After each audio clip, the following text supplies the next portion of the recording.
कलश विसर्जन की सही विधि। जो हम नवरात्रों में कलश रखते हैं तो उसको विसर्जन करने का सही तरीका क्या है, क्योंकि 99% लोग इसमें गलती कर देते हैं। तो आज मैं आपको बताऊंगी कि कब आपको कलश विसर्जन करना है, उसकी विधि क्या है, सही समय क्या है। तो आज वीडियो में आपको मैं बताऊंगी कि कलश विसर्जन कैसे करना है, उसकी विधि क्या है, उसका सही समय क्या है। तो चलिए हम वीडियो स्टार्ट करते हैं। तो गाइज, ये वीडियो आपके लिए बहुत ही इन्फॉर्मेटिव होने वाली है। तो जो लोग भी मेरे चैनल पे नए हैं तो चैनल को सब्सक्राइब कर लेना।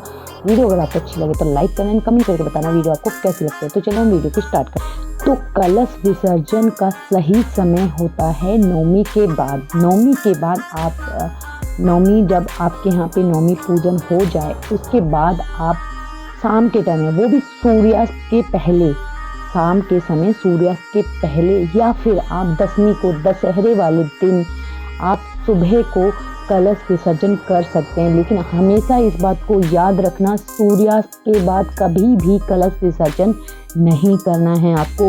ये बहुत ही अशुभ माना जाता है। कलश विसर्जन सूर्यास्त के बाद नहीं करना है आपको, ठीक है।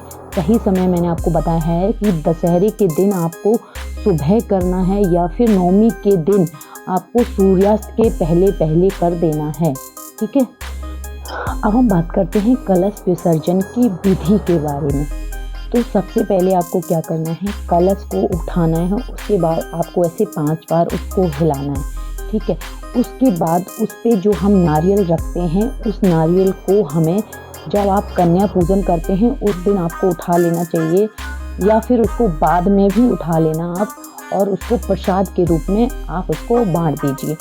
और जो लाल कपड़ा होता है, जो आप लाल कपड़ा रखते हो कलश पे, उसको आपको क्या करना है, आप उस लाल कपड़े को उठा के अपनी तिजोरी में रख दीजिए। उसको ना ही आपको पूजा घर में रखना है, ना ही आप उसको कलश विसर्जन के साथ आपको उसको विसर्जित करना है। उसको उठा के आपको अपनी तिजोरी में रख देना है, ठीक है। अब आगे है कि जो कलश का जो पानी होता है, तो जो आपने आम के पत्ते रखे हुए होते हैं, उन आम के पत्ते के साथ आपको पूरे घर में उस जल से छिड़काव करना है।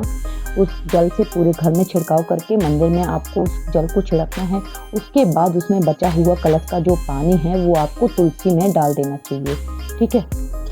और जो सिक्का और सुपारी होता है उसमें हम जो जल हम रखते हैं उसमें सिक्का और सुपारी होता है, तो उसको आपको क्या करना है, सुपारी को आपको मंदिर में रख देना है, और सिक्का जो आपने कलश स्थापना में रखा था उस सिक्का को उठा के अपनी तिजोरी में रख देना है, ठीक है। और जो अक्षत यानी चावल जो हैं, वो थोड़े से चावल अपने जो घर का आपका अनाज रखा हो उसमें डाल देना है।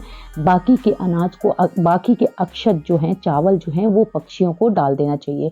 अब हम बात करते हैं, जो हमने ज्वार उगाए थे, उनको आपको क्या करना है, थोड़े से उसमें से लेके आपको मंदिर में चढ़ा देना है। बाकी के उठा के आपको जो आप जब कलश विसर्जन करोगे उसके साथ ही आपको वो विसर्जित कर देने हैं, ठीक है। अब हम बात करते हैं कि कलश विसर्जन में आपको कौन कौन सी बातें ध्यान में रखनी है, जो आप भूल के भी ये गलती ना करें।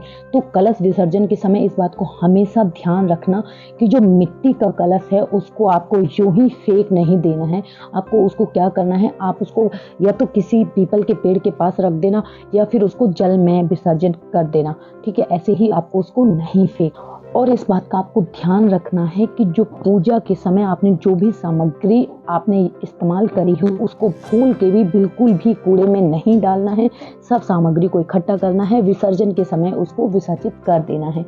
और है कि अगर आपने पीतल का कलश इस्तेमाल किया है पूजा के समय पे, कलश स्थापना के समय पे, तो आपको क्या करना है, उस कलश का जल आपको तुलसी में डालने के बाद उस कलश को रख देना है। उसको दोबारा आप इस्तेमाल कर सकते हैं, ठीक है। और सबसे बड़ी बात जो आपको ध्यान रखनी है कि रात के समय आपको विसर्जन नहीं करना है। ये कुछ सावधानी है जो आपको ध्यान रखनी है, ठीक है। तो ये थी कुछ कलश विसर्जन से जुड़ी हुई मुख्य बातें जो आपको मैंने बताई हैं, सही समय बताई हैं, आपको पूरी विधि बताई है, और वो सावधानी बताई हैं जो आपको याद रखनी है, जो आप गलती ना करें। तो गाइज, अगर वीडियो आपको थोड़ी सी भी अच्छी लगे तो लाइक करना, कमेंट करके बताना आपको वीडियो कैसी लगती है। तो मिलते हैं हम नेक्स्ट मोटिवेशनल वीडियो में, नेक्स्ट इन्फॉर्मेटिव वीडियो में। तब तक के लिए bye bye and take care.